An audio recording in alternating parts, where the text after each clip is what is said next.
यानी जितना वजन शहजादे खुर्रम का होता था उतना ही खजाना इसके नाम जाती है। ताजमहल की खास बातों में एक बात ये भी है, रिवर के जरिए ताजमहल पर जाया करते। Welcome to the video of hidden secrets of Taj Mahal. जी हाँ, ताजमहल के पीछे छुपे हुए राजों से पर्दा आज फाश होने वाला है। डोंट वरी कि ताजमहल के अंदर कोई मंदिर है तो ऐसे कोई भी सीक्रेट्स इसमें एग्जिस्ट नहीं करेंगे, because that is not the reality. ये तो अंधभक्तों का एक प्रोपेगेंडा है, नफरत फैलाने का। असलियत तो कुछ और ही है। अस्सलाम वालेकुम। तो मैंने कुछ दिन पहले एक नेता को सुना था कि वो बोल रहे थे कि ताजमहल नहीं है, वो राम महल है। और उसी कुछ दिन के बाद एक वीडियो वायरल हुआ जिसमें लोग कह रहे थे कि वो ताजमहल या राम महल नहीं है, वो तो महादेव का महल है। तो चलिए, अस्सलाम वालेकुम, और हम वीडियो को स्टार्ट करते हैं। इंडिया के शहर आगरा में मुगल एम्पायर के आर्किटेक्ट्स का एक ऐसा शाहकार मौजूद है जिसको आज पूरी दुनिया ताजमहल के नाम से पहचानती है। 42 एकड़ पर फैला, दूर से ही चमकता हुआ ये मकबरा जहां अपने अंदर खूबसूरती के बागीचे सजाए हुए हैं, वहीं इसके ऊपर गम और उदासी के कई बादल अभी तक मंडला रहे हैं। ज़ेम टीवी की वीडियोस में एक बार फिर से खुशामदीद। नाजरीन, लगभग 400 साल पहले बनाई जाने वाली ये खूबसूरत बिल्डिंग जहां अपने दौर की सबसे बड़ी और सबसे शानदार बिल्डिंग हुआ करती थी, वहीं आज इसको दुनिया का 7वां अजूबा भी माना जाता है। इस आलीशान स्ट्रक्चर को बनाने में 20,000 मजदूरों ने दिन रात खून पसीना बहाया, और वो भी 1 या 2 सालों तक नहीं बल्कि पूरे 22 सालों तक। अगर आज के दौर में इसकी कीमत का अंदाजा लगाया जाए तो संगे मरमर का ये अनमोल मकबरा हैरत अंगेज तौर पे $1 बिलियन यानी 7,500 करोड़ रुपयों से भी ज्यादा महंगा है, क्योंकि इस बिल्डिंग में मुगल आर्किटेक्ट्स ने अपने हुनर की कई ऐसी निशानियां छोड़ी थी जिनकी दुनिया के टॉप इंजीनियर्स भी आज तक तारीफ करते हैं। इस बिल्डिंग को ऐसे डिजाइन किया गया कि जब मेन गेट के पीछे से इसको देखा जाता है तो ये काफी बड़ी लगती है, लेकिन जैसे ही मेन गेट की तरफ बढ़ा जाता है तो ऑटोमेटिकली इसका साइज छोटा होता जाता है। दिमाग को चकरा देने वाली ये कोई पहली ट्रिक नहीं थी जो मुगल आर्किटेक्ट्स ने इस्तेमाल की हो। इसके गिर्द चारों मीनारों को बिल्कुल सीधा खड़ा नहीं किया गया, बल्कि ये मीनार बाहर की तरफ थोड़ा झुके हुए हैं, क्योंकि अगर इनको सीधा खड़ा किया जाता तो दूर से देखने पर ये अंदर की तरफ झुके हुए लगते, जैसा कि इन मस्जिदों में आप देख सकते हैं। इन मीनारों को बाहर की तरफ झुकाने का एक और रीजन भी था, और वो ये था कि खतरनाक अर्थक्वेक की सूरत में अगर ये मीनार गिरे भी तो ये बाहर की तरफ गिरकर ताजमहल पर एक आंच भी ना आने दे। लेकिन आखिर माजरा क्या था कि इसको बनाने वाले किसी सूरत में इस पर एक खराश भी बर्दाश्त नहीं कर सकते थे। ताजमहल के वो कौन कौन से राज थे जिनको 400 साल पहले छुपाने की कोशिश की गई थी, और जब उस दौर में कंक्रीट या स्टील ही नहीं हुआ करता था तो आखिर इस आलीशान मकबरे और इस पर मौजूद 40 मीटर ऊंचे डोम को कैसे बनाया गया, ये सब और इससे भी ज्यादा आप जान सकेंगे आज की इस स्पेशल वीडियो में। नाजरीन, ये मामला स्टार्ट हुआ था सन 1607 में, जब इंडिया और पाकिस्तान के इस खित्ते में मुगल एम्पायर का होल्ड हुआ करता था। इस दिन मुगल शहंशाह का सबसे छोटा बेटा शहाबुद्दीन मोहम्मद खुर्रम 15 साल का हो चुका था, और उसी की सेलिब्रेशन के लिए आगरा फोर्ट में एक आलीशान पार्टी रखी गई थी। खुर्रम मुगल शहंशाह को सबसे ज्यादा अजीज था, इसी वजह से इसके हर जन्मदिन पर इसको हीरे जवाहरात और सोने से तोला जाता था। यानी जितना वजन शहजादे खुर्रम का होता था उतना ही खजाना इसके नाम कर दिया जाता था। लेकिन इस जन्मदिन पर कुछ और भी खास होने वाला था। मुगल शहंशाह ने शहजादे खुर्रम की शादी अपने एक वकील की बेटी के साथ कर दी, जिसको मुमताज महल के नाम से जाना जाता है। मुमताज और खुर्रम को पहले दिन ही एक दूसरे से बेइंतहा मोहब्बत हो चुकी थी, और उस वक्त ये किसी को भी मालूम नहीं था कि इस मोहब्बत का बोलबाला हमेशा के लिए रहने वाला है। अगले 10 सालों तक शहजादे ने कई जंगें लड़ी और उनमें भरपूर कामयाबी भी हासिल की। इसी वजह से शहंशाह ने खुश होकर उनको शाहजहां के लक़ब से नवाजा, जिसका मतलब है दुनिया का बादशाह। शाहजहां की टोटल 6 बीवियां थीं जो आगरा फोर्ट के हरम में ही रहती थी। इन 6 में से शाहजहां सबसे ज्यादा मोहब्बत मुमताज से करते थे, और यही वजह थी कि उनका ज्यादातर वक्त मुमताज महल के साथ ही गुजरता था। वक्त तेजी से गुजरता जा रहा था और 4 सालों के बाद यानी 1621 में मुगल शहंशाह अचानक चल बसे। शाहजहां जो पहले ही मुगल एम्पायर में खासा फेमस हो चुका था और जो शहंशाह का चहीता बेटा भी था। 1628 में यानी बाप की मौत के 7 सालों बाद उसने शहंशाह की गद्दी संभाल ली। पूरी मुगलिया सल्तनत अपने नए शहंशाह से बेहद खुश नजर आती थी। ये वो पीरियड था जब मुगल एम्पायर अपने पूरे उरूज पर थी, यानी पूरे इंडिया पाकिस्तान के साथ साथ अफगानिस्तान के भी कई हिस्सों में मुगलिया सल्तनत का राज हुआ करता था। सारे फैसले शाहजहां खुद करता था, जबकि मुमताज महल पीछे रहकर शाहजहां को मशवरे दिया करती थी। लेकिन किसी को भी इस बात का इल्म नहीं था कि ये खुशियां अनकरीब मातम में बदलने वाली हैं। गद्दी संभाले अभी 1 ही साल गुजरा था कि एक बार फिर से मुगल एम्पायर को दुश्मनों का सामना करना पड़ा। अगले 2 साल जंग चलती रही और शाहजहां को इस जंग में भी भरपूर कामयाबी नसीब हुई। लेकिन शाहजहां अभी इस कामयाबी का जश्न मनाते कि उनको एक अफसोसनाक खबर से आगाह किया गया। मुमताज महल जो कि शाहजहां के 14वें बच्चे को जन्म दे रही थी, उसकी हालत बिगड़ गई और 17 जून सन 1631 को वो ना चाहते हुए भी इस दुनिया से चल बसी। पूरी मुगलिया सल्तनत का जश्न देखते ही देखते मातम में बदल गया। ये खबर जो शाहजहां पर आग बनकर गिरी थी, उसने तो जैसे इनकी दुनिया ही खत्म कर डाली। शाहजहां की सबसे पहली मोहब्बत और उनकी सबसे अजीज बीवी मुमताज महल इस दुनिया से रुखसत हो चुकी थी। कहा जाता है कि इस गम की परछाई ने शाहजहां को काले अंधेरों में धकेल दिया था। अगले 8 दिनों तक उन्होंने कुछ नहीं खाया और अगले 2 सालों तक ना कोई मौसीकी सुनी और ना ही परफ्यूम लगाया। मुमताज महल ने मरने से पहले एक आखिरी ख्वाहिश की थी। वो चाहती थी कि उनकी कब्र दुनिया के सबसे खूबसूरत मकबरे में बनाई जाए।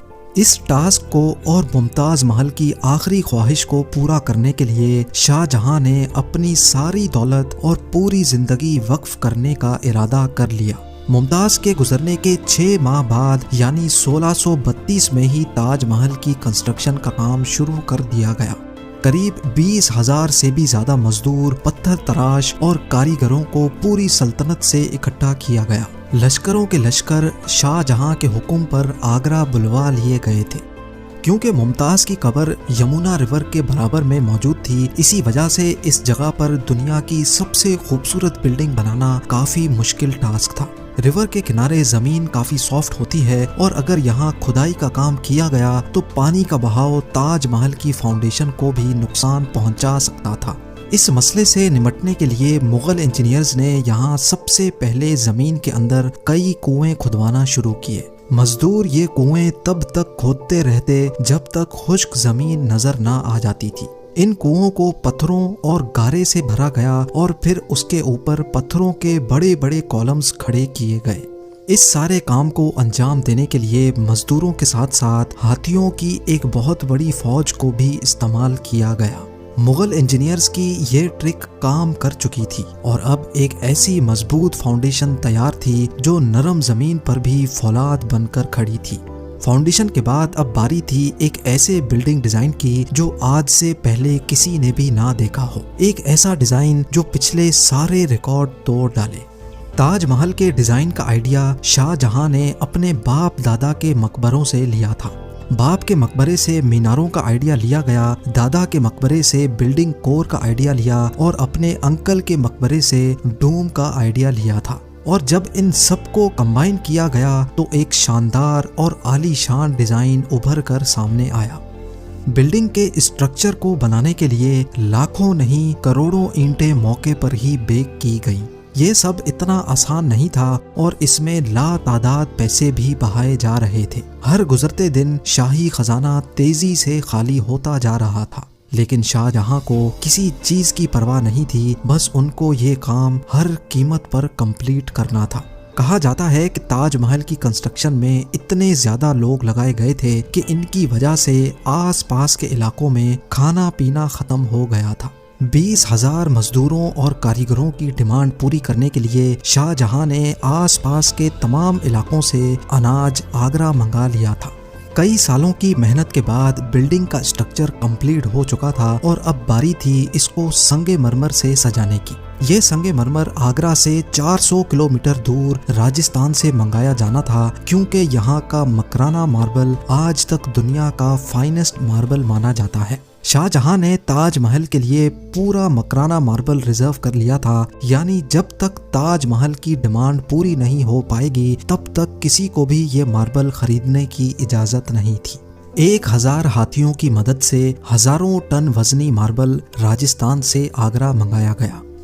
ताजमहल का ये खूबसूरत डोम इतना बड़ा है कि इसका अंदाजा सिर्फ आंखों से देखकर ही लगाया जा सकता है। आजकल इस तरह के डोम बड़ी आसानी से स्टील स्ट्रक्चर पर बनाए जा सकते हैं, लेकिन 400 साल पहले 40 मीटर ऊंचे डोम को बनाने में उनके पास सिर्फ पत्थरों का ही सहारा था। इस डोम को बनाने में मुगल इंजीनियर्स ने जो स्ट्रेस कैलकुलेशन की थी उसकी आज के इंजीनियर्स भी बहुत तारीफ करते हैं। ताजमहल की फिनिशिंग के लिए इसको पीटरा डूरा या परचिनकारी से डेकोरेट किया जाना था। पीटरा डूरा एक ऐसी कलाकारी को कहा जाता है जिसमें कीमती पत्थर को मार्बल के अंदर तराश कर लगाया जाता है। मार्बल को बड़ी महारत और बारीकी से कीमती पत्थर की शेप के हिसाब से तराशा जाता है और फिर उसमें पत्थर को ग्लू के जरिए चिपकाया जाता है। ताजमहल पर इस्तेमाल होने वाली ग्लू कोई आम ग्लू नहीं थी। काफी रिसर्च और लेबोरेटरी टेस्ट के बाद मालूम पड़ा कि ये ग्लू शीरा, लेमन जूस और संगमरमर पाउडर को मिलाकर बनाई जाती थी। वही सेम ग्लू आज भी ताजमहल की रेनोवेशन के लिए इस्तेमाल की जाती है। ताजमहल की खास बातों में एक बात यह भी है कि ये दिन में 4 मर्तबा अपने रंग बदलता है। सूरज निकलने से पहले ये बिल्कुल ब्लैक शेड देता है, सूरज निकलने के बाद ये लाइट येलो और पिंक शेड देता है, जबकि दोपहर के वक्त ताजमहल की खूबसूरती का नया रुख देखने को मिलता है। नीले आसमान पर जैसे मोती चमक रहा हो और सनसेट के वक्त ये पूरी बिल्डिंग गोल्डन कलर की दिखाई देती है। पूरे 22 सालों के बाद सन 1654 में ताजमहल की कंस्ट्रक्शन का काम मुकम्मल कर लिया गया। शाहजहां अपनी बेगम की याद में दुनिया का सबसे खूबसूरत मकबरा बनाने में कामयाब हो चुका था। शाहजहां ने इस आलीशान इमारत का नाम अपनी पसंदीदा बीवी की याद में ही रखा। मुमताज महल से इसका नाम ताज महल रख दिया गया। हर साल शाहजहां मुमताज की बरसी पर यमुना रिवर के जरिए ताजमहल पर जाया करते थे। ये ताजमहल की ऐसी एंट्रेंस थी जिसको सिर्फ शाही खानदान के लिए ही बनाया गया था। इस एंट्रेंस की दीवारों पर दिलकश नक्काशी का काम किया गया था, जो शायद सिर्फ शाही आंखों के देखने के लिए ही किया गया था। शाहजहां का ये महंगा तरीन प्रोजेक्ट कंप्लीट तो हो चुका था, लेकिन इसने मुगलिया सल्तनत को तबाही के किनारे पर ला खड़ा किया। 4 सालों के बाद यानी 1658 में शाहजहां और मुमताज के अपने ही बेटे ने शाही तख्त उलट दिया और खुद मुगल एम्पायर का शहंशाह बन गया। शाहजहां जो पिछले 30 सालों से इस तख्त पर राज कर रहे थे, उसको कैदी बनाकर आगरा फोर्ट में ही बंद कर दिया गया। सिर्फ एक फैसिलिटी ऐसी थी जो शाहजहां को दी गई, और वो ये थी कि जिस कमरे में उसको बंद किया गया था उसकी खिड़की से वो ताजमहल को देख सकते थे। 8 साल कैद में रहने के बाद 74 ईयर्स की एज में शाहजहां भी इस दुनिया को अलविदा कर गए। शाहजहां का अब मुमताज से दोबारा मिलने का वक्त आ चुका था और उनको ताजमहल में ही दफन कर दिया गया। उम्मीद है जेम टीवी की ये वीडियो भी आप लोग भरपूर लाइक और शेयर करेंगे। आप लोगों के प्यार भरे कमेंट्स का बेहद शुक्रिया। मिलते हैं अगली शानदार वीडियो में। हम कई मर्तबा दुनिया के अंदर देखते हैं कि लोगों के मॉरल्स इतने ज्यादा गिर जाते हैं। वो एक वक्त था जब शाहजहां की एक प्रेमिका थी, उनकी लव्ड वंस थी, और उनके डेथ होने के बाद भी उनके कहे हुए शब्दों का इतना ज्यादा मोल था कि जब तक उन्होंने ताजमहल बना ना लिया उन्होंने चैन नहीं लिया। और फिर देखिए उनकी दुख भरी दास्तां की उनके बेटे ने ही उनको बंदी बना दिया। जो भी इस दुनिया में दुष्कर्म करता है ना, उसको मौत के बाद ऊपर जाके उसका पूरा भुगतान तो करना ही पड़ता है। तो बेहतर यही होगा कि हम यहीं पर रह करके नेक अमाल कर लें और कभी किसी को भी एक चोट और एक खरोच तक ना पहुंचाएं। और 400 साल पहले ही ये क्रिएट हुआ था, ये वंडरफुल कि कितने ही मजदूरों ने जब ये सब चीज़ें बनाई, जब इसको बनाया तो उनकी ही जान चली गई, इतना समय और इतनी मेहनत लगी उस पर।